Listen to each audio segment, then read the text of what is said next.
friends, welcome to Amma TV. నమస్కారం అండి. ఈరోజు మన అమ్మమ్మ టీవీలో చిన్నక్కతో మాట ముచ్చట. కూలి కుటుంబంలో జన్మించి బాల్యంలోనే పెళ్లి చేసుకొని అడవిలో ఒకే ఒక ఇల్లు ఒంటరి జీవితం గడుపుకుంటూ భయంకరమైనటువంటి విషపురుగులు, పాములు, తేళ్లు వాటితో యుద్ధం చేసుకుంటూ తన జీవితాన్ని గడుపుకుంటూ వచ్చినటువంటి చిన్నక్క మాటలోనే తెలుసుకుందాం.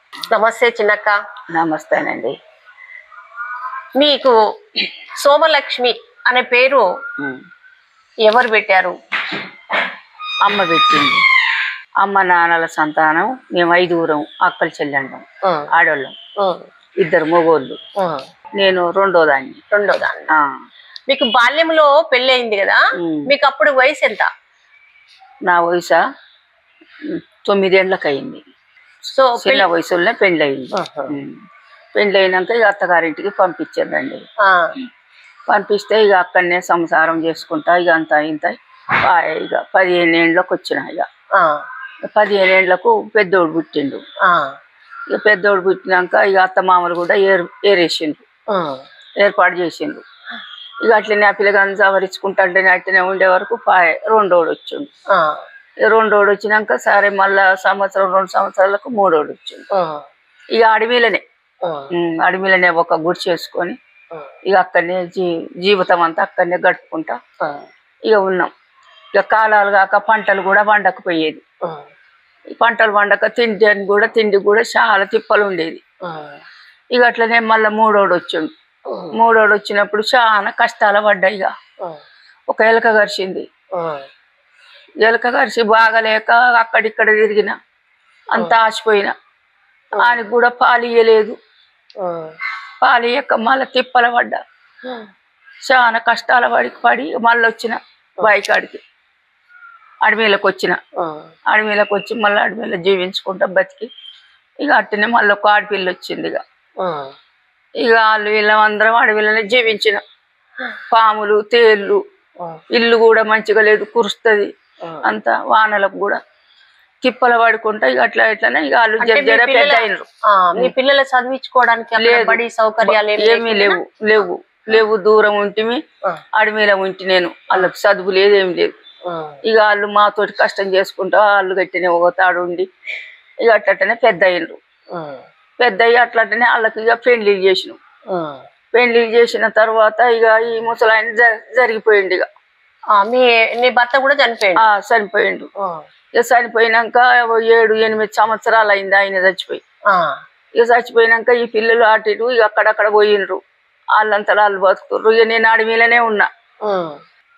ఇక చేస్తా ఇక నడిపోనికి ఒకటి ఏదో మాయ రోగం అని వచ్చింది. ఇక ఏందో ఆ రోగము? క్యాన్సర్ అని వచ్చింది. క్యాన్సర్ నాలుకకు వచ్చింది క్యాన్సర్. వస్తే ఇక దాంతో 1 సంవత్సరం అటు ఇటు నిగ్గిండు. అట్లనే వ్యవసాయం చేసిండు. చేసినా కూడా ఇక నిగ్గలే. తక్కువ కాలే. తక్కువ కాక కడుపులకి ఏం పోలే. ఇక మింగరాలే. ఇక దాంతో ఇప్పుడు 2 నెలలు వెళ్ళినాయి. చనిపోయిండు. ఏదో ఇక శాసనైనా కడి చేసుకుంటా ఉంటున్నాం. ఆడమీల పరేపాడు మోత్కూరు సైడ్. మోత్కూరు మండలమా? మోత్కూరు మండలంలో సదరషాపూర్ అక్కడ ఉంటారు. అక్కడ మీ బాయ్ దగ్గరికి రావడానికి వసతులు కానీ బస్సులు కానీ ఇట్లా ఏం లేవు. బాటలే లేవు. పింఛన్ వస్తే ఆ పింఛన్ మీదనే నేను బతకాలి. ఇక పొద్దున ఇక 5 గంటలకు లేస్తా. 5 గంటలకు లేస్తావా? 5 గంటలకు లేచి ఇక చెమ్ములు గిన్నెలు ఇక అవతల వేసుకుంటా. ఇక వంకుంటాం. ఇంత ఛాయ్ పెట్టుకుంటాం, తాగుతాం. ఎవరు కనపడరు. ఎవరు బాయి కాడ వాళ్ళే ఉంటారు. ఎవరు కూడా కనపడరు. మందలిచ్చేటోళ్ళు కూడా లేరు. చిన్నప్పుడు అంటే నేను ఇక అమ్మోళ్ళ ఇంట్లో ఉన్నప్పుడు అయినా పెళ్లి కాకతోలిగానైనా కూడా ఇక ఈ చెల్లెండ్లను తమ్ములను పట్టుకొని నేను ఇంటికాడు ఉండేది. ఇక నాకంటే పెద్ద అక్క ఉండే కదా, పెద్ద అక్క అమ్మతోటి పనికి పోయేది. ఇక పనికి పోతే నేను ఈ పిల్లలు పట్టుకొని ఇంటికాడ ఉండేది. ఇక ఒడ్లు అప్పుడు దంచుడు ఉండే, ఒడ్లు దంచుడు ఉండే, దంచేది దంచేది అమ్మ వచ్చే వరకు తయారుగా చేసేది.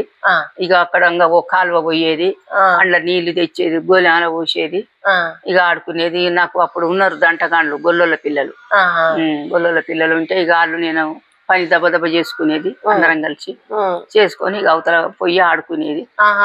ఇక అమ్మ వచ్చే వరకు తయారుగా చేసేది. గుడ్డ రోకలు ఉండే మాకు, రోకలు ఉండే, రోలు 2 షేర్లు పట్టేది ఉండే. దాంట్లో ఇక పోసేని ఇక అందరం మా దంటగాళ్ళం మేము అందరం కలిసి దంచేది. దంచి షేరికి అమ్మ వచ్చే వరకు బియ్యం తయారుగా పెట్టేది. అప్పుడు ఆ రోజులలో సద్దలు జొన్నలు అట్లా దొరికేదా? దొరికేది, చాలా ఉండేదా? ఉండేది. ఇక మా అమ్మ గొల్లలకు అక్కడిక్కడ కంకేర పోయేది, జొన్న కంకేర పోయేది, పెసర్లు ఉండేది, పెసరకాయ ఎరబోయేది. ఇక ఎరబోతే అవి కూడా దంచుకునేది, గట్క పోసుకునేది.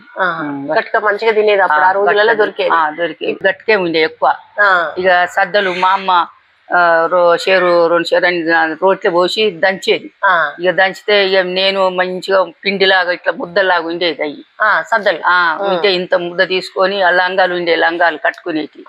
ఇక లంగాలు ఇంత ముద్ద వేసుకునేది, నీళ్ళకి పోయేది, తినుకుంటా మంచి నీళ్ళు ఎత్తుకొచ్చేది.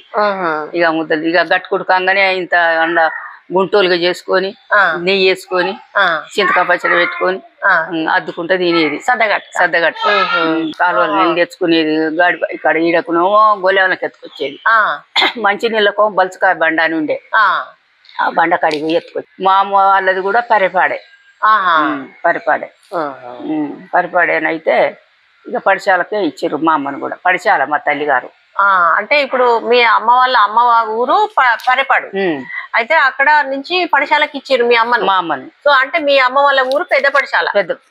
పెద్ద పడిశాల. నేను పడిశాలలో పుట్టినా.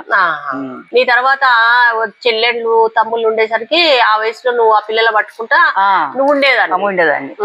ఇక అంతనే నాకు సంబంధం వచ్చింది. ఇక వస్తే ఇక చెయ్యాలి, పెళ్లి చేయాలి. మా నాయన ఉండే అప్పుడు పెళ్లి చేయాలంటే మా అమ్మ ఎందుకు ఇప్పుడు వద్దొద్దంటే, అయితే మా మంచిగా ఉంటది మడూరు, మా అత్తగారు అప్పుడు మడూరు కళ్ళు ఉంటది, కళ్ళు రాగి బతుకుతుంది నా బిడ్డ, అక్కడనే ఇద్దామని మా అమ్మను గెలవనియలే. వాళ్ళకి భూమి ఉండేనా? భూమి ఇక్కడ ఉండే పరపాట్లే, అల్లో అక్కడ బతికేది. పోయి మడూరులోనే అయింది పెళ్లి కూడా. అయితే ఇక అక్కడ ఇద్దామని నాయన చేసిండు. చేస్తే సరేనని ఇక మా అమ్మ ఒప్పుకుంది. నా బిడ్డ కళ్ళు తాగైనా బతుకుతుంది, మంచిగా కళ్ళు అవుతుంది ఆ ఊర్లో అని చెప్పి పెళ్లి చేసిండు మా నాయన. ఇక చేసినాక నాకు ఇక అట్ట ఇక పెద్ద మనిషినైనా ఇక అయిపోయింది. ఇక అయిపోయినాక కూడా నాకు నన్ను గురించి కూడా మా నాయన చాలా కష్టాల పడ్డాడు. ఇక తోటికోడలు ఉండే కదా, ఇక ఆమె మంచి గుడి ఉండేది. మీరిద్దరు మంచిగా ఉండేది, తోడుకోవడంలో మంచిగా ఉండేది. ఇక నా పిల్లలకు కూడా మంచిగా తానం చేపిచ్చేది, మంచిగా చేసేది. ఎక్కడికన్నా పోయినా కూడా, గడ్డి పోయినా యాడి పోయినా ఇక గడ్డి నేను తక్కువ వీకితే ఆమె ఎక్కువ వీకేది, నా మోపుల పెట్టేది. నాకే ఫస్ట్ లేవట్టేది, ఆమె తర్వాత లేవట్టుకునేది. ఇక తినే కన్నైనా తాయ కన్నైనా ఏనైనా మంచుకున్నాం ఒక్క తీరుగా, ఏమనుకోలే మేము. ఇక అంతలోనే ఆమె ఇక పిల్లలు దక్కలే ఆమెకి. ఈడ దక్కకుంటే ఇక మళ్ళీ వెళ్ళిపోయింది అమ్మగారింటికి. వెళ్ళిపోయి ఆమె అక్కడనే ఉంది. ఇక నేనేమో ఈ భూమి ఉంటది బాగుంటదని ఇక వాళ్ళ భూమి కూడా అమ్ముకపోయిండ్రు. అమ్ముకపోతే ఇక మగ పిల్లలు ఉన్నారని నేను కొనుక్కున్నా. ఆ భూమి కొనుక్కొని ఇక నేను ఇక్కడనే అయిపోయినా. ఇక భూమిని కాపాడుకొని కొట్లాడుకుంటా ఉన్నా. అందరూ మీ తోటి కూడా వెళ్ళిపోయినా ఆ భూమిని పట్టుకొని ఆ భూమిని కాపాడుకుంటా ఇప్పటి వరకు కూడా జీవనం అలాగే గడుపుతున్నా. ఇప్పటి వరకు కూడా ఇక 60 ఏళ్ళు ఉన్నాం అడవిలో. ఇక పిల్లలు కూడా అడవిలోనే పుట్టిండ్రు. అదే చిన్నోడు పుట్టినప్పుడు ఈయన కడుపులో 3 రోజులు దాకా నొప్పులు వచ్చి ఉంటే రమ్మని అమ్మని తీసుకురాబోయిండు. మా అమ్మను తీసుకురాబోతే వాళ్ళ దొరూరికని నాటేస్తుంది మా అమ్మ. 1 రూపాయి కూలి. ఇక కూలి పోతుందని పొద్దుగుకి దాకా ఉన్నది. పొద్దుగుకి దాకా ఉండి రాకుంటే ఈయన కూడా రాలే. ఆ అమ్మతోటి వరాల పొట్టి తిరుక్కుంటా ఉన్నాడు. పొద్దుగినాక తీసుకొచ్చిండు అమ్మను. తీసుకొస్తే ఇక తెల్లారి అన్నాడు. ఇక అప్పుడు దవాఖానలు లేవు. మీరున్నది కూడా అడవిలోనే ఉంటుంది. నొప్పులతో బాధపడుకుంటా నువ్వు అక్కడే బాధపడుతున్నావు. అయినా కూడా టైంకి ఎవరు రాలే, మీ వాళ్ళు కూడా లేకుంటారు. ఏం తాపిస్తుర్రు, ఇంత గంజి తాపిస్తుర్రు, ఉడుకుడుకుదని ఇంత గంజి తాపిస్తుర్రు. చాయ లేదు, నీళ్లు లేవు, వేయి లేవు. ఇక 3 రోజులు నొప్పులు తీసుకుంటా ఇంత గంజి దాక్కుంటా ఉన్నా. గంజి దాక్కుంటుంటే ఇక ఆఖరికి గజ్జెటకి మళ్ళీ అయితే అడిగిపోయినరు. పోయి ఇన్ని మంత్రం నీళ్ళని చదిపించుకొని ఓ నిమ్మకాయ చదివించుకొని తెచ్చిండు. తెస్తే ఇక నిమ్మకాయ కోసి ఒకటేమో ఇక్కడ పెట్టిర్రు బొడ్లే, ఒకటేమో నవిలి మింగి ఆ నీళ్లు తాగమన్నాడు ఆయనే. అయితే ఇక ఇది ఆయన ఇక తాగిన 1 గంట సేపటికే ఇక పుట్టిండు, పిల్లగాడు పుట్టిండు. ఇక పుట్టినాక ఇక అప్పటి నుంచి అయినా కూడా ఇక అత్తమామ అందరు ఏరే ఉన్నారు కదా, అదే ఇక అటు ఇటు ఇక మా ఏరాలే తోటికోడలు ఇక పిల్లగాండ్ల సవరిచ్చింది, దాకా ఉన్నది చూసింది. ఆమె అక్క ఆమె అమ్మ అన్నిటికి కూడా తోటికోడలైనా కూడా తోటికోడలు అంత సాయం చేసింది. ఇక ఆ నుంచి ఏం చేసినాం, ఇక మళ్ళా నేను ఇక పిల్లలు ఇట్లా అయిపోయారు. భూమి పంటలు లేవు, పంటలు లేకుంటే ఒక ఊర్లోకి పోయినాం. ఊరికి అంటే వేరే పని చేసుకోవడానికి, ఆ పని చేసుకుంటాను. ఓ పాటి మట్లా అని ఉంది, అడిగిపోయినాం. పోతే ఒక కాపామె మమ్మల్ని దగ్గర తీసి ఇక ఈయన పనిలో పెట్టుకుంది. ఇక మేము కూడా ఆమెకు పనికి పోయేది. ఇక పనికి పోయినాక అప్పుడు ఈ 3 ఉన్నారు పిల్లలు. ఇక అడిగిపోయినాక మళ్ళా మా బిడ్డ కడుపులో పడ్డది. ఇక ఆడ నేను పని చేసే కాప ఆమె పిల్లలు లేరు. ఇక ఆమె తెల్లనక పొద్దున్నక కందెల పట్టుకొని, కరెంట్ లేదు అప్పుడు, కందెల పట్టుకొని అటు ఇటు నా కోసం తిరిగి ఇక ఒక డాక్టర్ని తీసుకొచ్చింది. తీసుకొచ్చి సూది వేయించి ఇక అటు ఇటు ఇక బిడ్డ పుట్టింది. ఇక బిడ్డ పుట్టినాక ఆమె అరచేతిలో పసుపు వేసుకొని ముద్ద చేసి ఓ ముద్దేసి పిల్లకు పక్కేసి పండబెట్టి పోయింది ఆ కాపాయ. అంటే ఆ రోజులలో పసుపు ముద్ద వేసి అట్లా ఆరోగ్యం మంచిగా ఉండడం కోసము వాడేవాళ్ళు అనమాట పసుపుని. వాళ్ళంతా కూడా వేసేది, వాళ్ళంతా కూడా ముద్ద చేసింది. అరచేతిలో ముద్ద చేసుకొని ముద్ద విసికి వేసింది నోట్లే, నీళ్ళు దాపింది. ఇక తల్లి పిల్ల వండ పెట్టింది. ఇక పోయింది. మళ్ళీ తెల్లారి వచ్చింది. ఇక ఆమె అరుచుకున్నది నాకు. ఇక ఓ చెల్లె, 3వ చెల్లె కూడా పిల్లల గురించి పాలు మరిపియాలని తీసుకొచ్చి నా కాడ తోలిపోయింది. ఇక తోలిపోతే కూడా పిల్లలు నేనే సాదిన మరిపించిన. ఒకడు అయితే గట్క పోసి ఇట్లా మన గట్క జొన్నలు ఉంటాయి కదా, గట్క పొయ్యి మీద పోసి ఉడుకుతుంటే చలికాలం ఇట్లా బట్ట అరికట్టం కట్టి ఆ పొయ్యి కాడ కూర్చోబెడితే ఆ గట్క తుక అని ఉడుకుతుంది. మంచి వాసన వస్తుంది. వాసన వస్తుంటే ఇక చెల్లె కొడుకు నడిపోడు, అమ్మ నేను నాకు పెట్టాను అనరాక, అమ్మ నేను అండ్లకు పోతా అన్న గట్క కుండలకు. అంటే ఉడికినాక పెడతా తీరా అని నేనన్నా. ఇంటే మంచిగా ఉన్నదని అనేది. ఉడికినాక పెట్టేది. కరెంటు లేదు, దీపాలు పెట్టుకునేది. కరెంటు కూడా లేదా మీ బావి దగ్గర? ఏమైనా గాసులు వచ్చేది, అగ్గువ వచ్చేది గాసులు. ఇక అది మంచిగా దీపాలు కందిండ్లు అవి పెట్టుకొని గల్వల్ల పెట్టుకొని ఇక తినేది. ఇక ఏదో వచ్చినా కూడా ఇక ఒక లైట్లు, చేతి లైట్లు, ఇక పాము వచ్చినా ఏది వచ్చినా కనపడితే ఆ పిల్లలు ఉన్నా కూడా కొట్టేది. ఇక ఒకసారి ఈడ ఉన్న కదా, నేను తానం చేస్తున్నా, నేను బండ కింద ఉంది అప్పుడు, బండలు వేసుకునేది. ఆ బండ కింద ఉంది ఆ పాము. ఇక నేను ఇట్లా ఈపు దోముకుంటా, ఇట్లా వెనకకు ఇట్లా అన్నా, నాకు ఈ చిట్క నీళ్ళు గరిచింది. కరిచి ఇంట్లో దాని పన్ను ఇరిగింది. ఇంట్లో పన్ను ఇరిగితే కూడా అప్పుడు నేను ఇక మంత్రాలు గింత్రాలు వేపించి చేసినాక ఇక తక్కువ అయింది. తెల్లారి చూసే వరకు అందులో ఆ పన్ను వెళ్ళింది.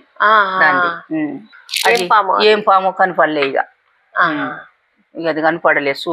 చూసినా కూడా బండలేవాడు చూసినా కూడా కనపడలే. అది ఇక వెళ్ళిపోయింది. తడకలు కట్టుకునేది, అంత చేదారం ఉండేది, గడ్డి మన్ను ఉండేది. ఓసారి చెట్టు ఎక్కింది, ఇంటి ముంగటినే చెట్టు ఎక్కింది పాము. బాగా ఇంతలా ఇంత దొడ్డు ఉంది. ఆ చెట్టు ఎక్కితే కూడా కట్టేసుకొని కొట్టంగానే కింద పడ్డది. కింద పడితే కొట్టినా. ఒకళ్ళు అప్పుడు అక్కడ చిలకలు ఉన్నోళ్ళు దున్ని మంచినీళ్ళకి వచ్చారు. మంచినీళ్ళకి వచ్చి వామ్మో ఎంతలా పాము, మేము కొట్టకపోదు ఇట్లా అయితే అని వాళ్ళే రొమ్ము జరుచుకున్నారు. ఇక అట్లా అయిపోయింది. ఇక మళ్ళీ ఒకసారి అప్పుడు అమ్మ ఉంది గాడ మడి ఉంటే ఇంత నాటు పెడుతుండగా ఏమైంది, అప్పుడు కరెంట్ వచ్చింది ఉన్నదిగా కొన్ని రోజులకు ఇంట్లో.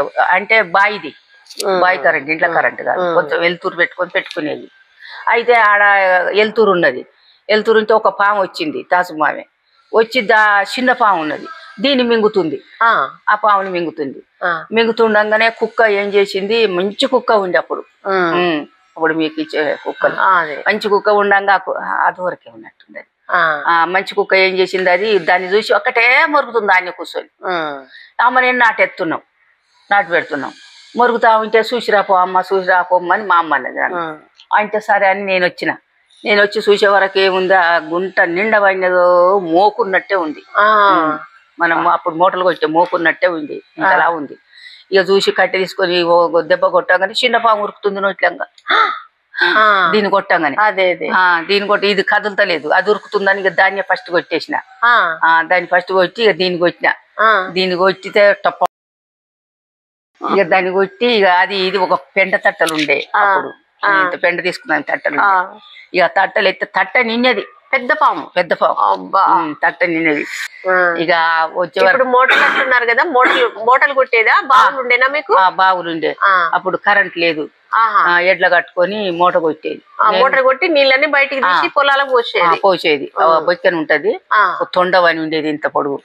ఇక బొక్కన గుట్టేది. కుట్టి ఇట్లా బట్టి తాడు పెట్టి ఇట్లా ముంచంగానే బొక్క నిండి వచ్చేది. మళ్ళీ ఫసలు అయ్యంగానే అది అండ్ల పోసేది మొత్తల. అట్లనే వారించుకునేది పొలాలు. మొత్తం నుంచి పొలంలో పోయేది నీళ్ళని పొలంలో పోయేది. అట్లనే పొలం బారించుకునేది. ఇక మూట కొట్టిన ఒరాలు తీసిన పార తీసుకొని, ఒరాలు తీసిన మోటార్ కొట్టిన ఒరాలు కూడా తీసిన పార తీసుకొని అంతా ఇట్లా చెక్కుకుంటా పోవాలి. మళ్ళీ ఇట్లా నున్నగా రుద్దుకుంటా రావాలి. అట్లా చేసిన. ఇక పామును అట్లా కొట్టి ఆడ పెడితే ఎడుకోపోయిండు. ఈయన లేడు ఎడుకోపోతే ఇక వచ్చి చూసే వరకు ఇట్లా చూసి ఇంత దూరం ఉరికిండు. ఆ పాము అంత భయం ఉండే, చచ్చిన పాము చూసినా భయం ఉండే. అంతలా పాము దాన్ని తీసుకుపోయి ఎడ కాలేసిండో ఏమో కాలేసేసిండు. ఇక మూటలు కొట్టుకుంటా పండ్లు చేసుకుంటా పాములు. ఇప్పటి కూడా మొన్న చచ్చిపోయినోడు ఆ వర మీద ఒక గొల్లామె వచ్చి గడ్డి వస్తుంది. గడ్డి వస్తుంటే ఆ వర మీద వన్నది. పంతే ఆమె ఏం చేసింది, బావో పావు అన్నాడు. బావలు కావాలి, ఆ పాము అన్నాడు. అనగానే ఈడేం చేసిండు, కట్టె తీసుకొని పోయిండు. మొన్న చచ్చిపోయినాడు. కట్టె తీసుకొని పోయి కొట్టిండు. ఒక దెబ్బ కొట్టంగానే వర్షంలో పడ్డది. వర్షంలో పడితే ఎటో పాయ అంటే చూసే వరకు ఆ గొల్లామె వచ్చి చూసి ఇగో ఇన్నే ఉంది బావా అన్నది. అనగానే ఇక కొట్టిండు దాన్ని కొట్టుకొని తెచ్చిండు ఇవతలికి. పాము ఇంతలా ఉన్నది. భయంకరమైన పెద్ద పెద్ద పాములు ఉన్నాయి. కొట్టేది నా పిల్లలు కూడా పెద్దగా అయినాక ఈడు కొట్టేది, పెద్దోడు కూడా కొట్టేది. ఇక నా బతుకు అట్లా గడిచిపోయింది. ఇక అంతవరకు అయిపోయినా ఇక ఎక్కడోళ్ళు అక్కడ పోయిండ్రు. ఇక నేను ఇప్పుడు ఒక్కదాన్నే. ఆడమిలా ఇప్పటికి వస్తూనే ఉంటాయి ఇంత శాత కాకుండా. ఆడ మంచం వేసుకొని కూర్చుంటే మంచం కాడికి వచ్చింది మొన్ననే, 8 రోజుల కిందనే వస్తే. అంటే అది జేరుగుడ్డు వచ్చిందా? జేరుగుడ్డు వస్తే దీని గురించి తాసుబాబులు కూడా వస్తాయి కదా అని ఇక దాన్ని కొట్టేసిన. ఇక ఎప్పుడు కట్టే ఇంత పెద్ద కట్టి ఉంటది చేతిలో. జేరుగుడ్డును కొట్టేసిన. ఇక కోళ్ళు బెదురుతాయి రాగానే. అట్లా చూసి కొట్టడం. ఇప్పుడు ఫస్ట్ లా ఆయన ఉండగా ఒక కన్ను ఆపరేషన్ చేపించుకున్నాక నెల అయిందో, నెల అయిందంతే. నెల కాగానే ఈయన దవాఖాన తిప్పుకొస్తుర్రు కొడుకులు. తిప్పుకొచ్చినా కూడా తక్కువ కాలేదు. 2 నెలలు నేనే ఏదుకుంటా పండబెట్టుడు లేబట్టి. మా చిన్న తమ్ముడు ఉండే, అప్పుడప్పుడు ఆడొచ్చి ఇక పట్టుకునేది, లేబట్టేది. లేబట్టంగానే ఇట్లా ఇంత పోయిండు నా మీద. పోతే అక్క ఎట్లా చేస్తున్నావు బాగా వరించుకొని చేస్తున్నావు అని ఆడనిపోయిండు. ఇక మళ్ళా ఒకనాడు పెద్ద తమ్ముడు వచ్చేది, ఆడు చేసేది. ఇక అట్నో ఆయనకు చేసిన. ఇక సాకిరి చేసేది. ఇప్పుడు మీరు పొలం చెలకలు అన్ని చేసుకునే వాళ్ళు కదా అడవిలా. చేసినప్పుడు పంట పండించేటప్పుడు అప్పుడు మందులు కొట్టేదా? పొలాలలో ఏమేసేది? లేదు, ఏం లేదు. ఏమైనా పొద్దున ఇంకా అమ్మటాల దానిక పొద్దుగాల పోయి అమ్మటాల దానిక పోయి మోపులకే కానుగాకు, శిల్పాలాకు, ఎంపలాకు, ఇవన్నీ మోపులు, తంగెడాకు యాడ దొరుకుతాడు. ఎంత దూరం అయినా కూడా పోయి మోపులు కట్టుకొని ఇంతింతలా మోపులు కట్టుకొని తీసుకొచ్చి పొలంలో వేసేది. ఆకు తెచ్చి పొలంలో వేసేది. అంటే ఇట్లా పొలంలో ఎగజల్లేది. ఇక మళ్ళా పసలు ఉండేది బాగా. పసలుంటే పసల పెండ, ఇక పసల పెండ ఈ ఆకు, ఇంకా వీటితోటే పంటలు పండించుకునేది. ఏ మందు కొట్టేది తెలియదు, ఏం కొట్టకపోయేది. మంచిగా వచ్చేది, మంచిగా వచ్చేది. చీడ లేకుండా ఉండేది. చీడ లేకుండా ఉండేది. ఒడ్లు కూడా మంచిగా వండేది. వాటితోటే. అంటే ఇట్లా బావి దగ్గర మోటలు కొట్టి నీళ్లు బయటికి తీసి బావి నుంచి మళ్ళా పొలంలోనేమో ఇవన్నీ కూడా వేసేవాళ్ళు. వేసి పంట పండించేది. ఇంత ఆరోగ్యమైన పంట కదా అది, మంచిగా మరి. అందుకే అప్పుడు ఆరోగ్యంగా మంచిగా ఉండేది మనుషులు కూడా. ఏ నొప్పి రోగం లేకుండా కూడా మంచిగానే ఉన్నాం. ఏ దవాఖానలు ఇవి కూడా తెలియదు. సూది గోలి కూడా వేసుకునేది కూడా తెలియదు అప్పుడు. అట్లనే చేసినాం, మంచిగానే బతికినాం. కానీ ఇక ఆకు అలం వేసుకొని పంటలు పండించుకునేది. ఇక బర్రెలు ఉండేది. ఇక పాలు ఇక ఇంత నెయ్యి వెళ్తే ఎవడన్నా వచ్చేది, అది కొనుక్కపోయేది. ఎంత అగ్గువ, రూపాయకు పావు కిలోని ఈసం పైసలు పావుల పైసలు అట్లా తీసుకుపోయేది. ఇక పాలు పెరుగు ఎవరి కేంద్రానికి ఇట్లా ఏం పోయకపోయేది. ఎన్ని ఉన్నా మేమే తాగేది. పాలు అమ్ముకొని పైసలు తీసుకునేది లేదు. ఎన్ని ఉన్నా కూడా మేమే తీసుకుని మంచిగా తోడు పెట్టుకునేది, తోడు పెరిగేసుకునేది. మళ్ళీ ఇంత చల్ల చేసుకునేది, చల్ల తాగేది. ఆ రోజులలో మరి మీ బావి మీద కళ్ళు ఏమన్నా దొరికేదా? కళ్ళు దొరికేది. కళ్ళు బాగానే ఉండేది. పొద్దాడి కళ్ళు అని, మళ్ళా పరుపుదాల కళ్ళు అని కళ్ళు ఎప్పుడు తక్కువ ధరే. కళ్ళు 2 రూపాయలకు ఇట్లా 3 రూపాయలకు ఇట్లా సీసా ఉండేది. ఎవరన్నా వచ్చినా, మా మరుదులు ఇట్లా ఎవరన్నా వచ్చినా కూడా మంచిగా ఇడ్చుకొచ్చి పెట్టేది, మంచిగా తాగేది. ఇక మా బర్రె పాలు కూడా మంచిగా ఉంటే, పెరుగు కూడా వేసుకుంటే మంచిగా ఉంది పెరుగు అని మా మరిది తినేది. అందరం మంచిగానే తినేది, కళ్ళు తాగేది, ముంజలు తినేది. మరి అట్లాంటి ఫుడ్ తిని మంచిగా ఆరోగ్యంగా ఉన్నాం ఆ రోజులలో. మరి ఇప్పుడు ఏమో అన్ని మందులు పండించేసరికి శిల్పాల చెట్లు బాగా ఉండేది. మా తినంగా కూడా నేను చెల్లెండ్ల కాడికి పోవాలంటే ఇంతింత మూటలు ఎత్తుకొని, చేతిలో ఒక మూట, నెత్తిలో ఒక మూట, పండ్లు, కాల్చిన కాయలు, ఏంటి ముద్దలు చేసుకొని, సున్న ముద్దలు అనేది చెల్లెండు బళ్ళె ఉంటే చేసుకొని పోయేది. రేగుబండ్ల కానీ చేరుకొని పోయేది. నేను భలే కష్టాల పడి బాధల పడి చెల్లెండ్ల కూడా పావురంగా కూడా మంచిగా చూసుకునేది. నాకు ఇంత లేకున్నా, ఇన్ని కష్టాలు ఉన్నా కూడా పోయినాడు మాత్రం చెల్లెండు తింటారని ఏదున్నా తీసుకొని పోయేది. అన్ని తీర్ల పచ్చజొన్నలు కంకులు అయితే కాపుకొని, ఇట్లా కంకుల పచ్చి కంకులే కాపుకొని నలుచుకొని ఆ సద్దలు తీసుకుపోయేది. రేగుబండు, ఇక సద్దలు, జొన్నలు పలుగురాలతోటి కాల్చి అవి కొనబోయేది. ఇక బియ్యం ఎంచి ఇసిరి అవి పాకం బట్టి ముద్దలు చేసుకపోయేది. గట్టిగా ఉండేది ఆ ముద్దలు. రాయి పెట్టి ఇట్లా పలక కొట్టేది. బల్లె ఉన్నారని, 2 చెల్లెండు బల్లె ఉన్నారని తీసుకపోయి ఇచ్చేది. నాటుకోళ్ళు ఉండేది. ఎవ్వలు వచ్చినా కోసుకునేది. ఆ కోళ్ళను కూడా తీసుకపోయేది. గాడి కూడా ఓ చెల్లెకు 2 మట్ల కొనబోయినా కోళ్ళను కూడా కొనబోయి ఇచ్చేది. మీ బావి దగ్గర మంచిగా సిప్పాల పండ్లు కూడా దొరికేది. మస్తు పండ్లు ఉండేది. ఇప్పటికి అవసాన దశలో ఆ భగవంతుడు ఒక బాధ పెట్టిపోయిండు. ఇప్పటికైనా ఇట్లా బతికి 3 కొడుకులు కదా, ఎసుంటోళ్ళు, తెలివి ఉందో తెలివి లేదో చదువు లేనోళ్ళు ఎట్లా బతుకుదామంటే మంచిగానే బతికిండ్రు. ఇక ఈ నడిపోడే జర పిల్లగాడు బాగలేక, ఇక కష్టాల పడి, ఇంత ఇల్లు లేక ఇబ్బందుల పడి, ఇక అట్లా చేసి ఆడు కూడా కొంచెం ఇల్లు కొనుక్కున్నాడు. మంచిగా తిప్పుకునే టైంకి వచ్చిండు. వచ్చే వరకు ఇక ఈ రోగం చేయబట్టి చచ్చిపోయిండు. ఇక ఆడు చేయబట్టి నేను కుంగిపోయినా. ఇక ఈ అవసాన దశలో మీకు ఒక బాధ పెట్టిపోయిండు. మర్చినా మరపురాని బాధ పెట్టిండు. ఇక 9 సంవత్సరాల వయసు అప్పటి నుంచి ఇప్పుడు ఆమెకు 70 సంవత్సరాల వయసు. ఈ మధ్య కాలంలో ఎంత తన జీవితాన్ని సఫర్ చేసిందో బాల్యం నుంచి మనం ఒకసారి గమనిస్తే, నిజంగా ఇలాంటి తల్లులు, పేరెంట్స్ మన తెలంగాణలో ఎంత మంది ఎలా జీవిస్తున్నారో మనం గమనించినట్లయితే నిజంగా చాలా బాధేస్తుందండి. సో అంత విషాదమైనటువంటి గాథ ఈమెది. మరి తను ఎవరో కాదు, మా సొంత అక్కయ్యనే. మేము 5గురం అక్క చెల్లెళ్ళము, 2 అన్నదమ్ములు. నేను 6వ నెంబర్ని, మా అక్క 2వ నెంబరు.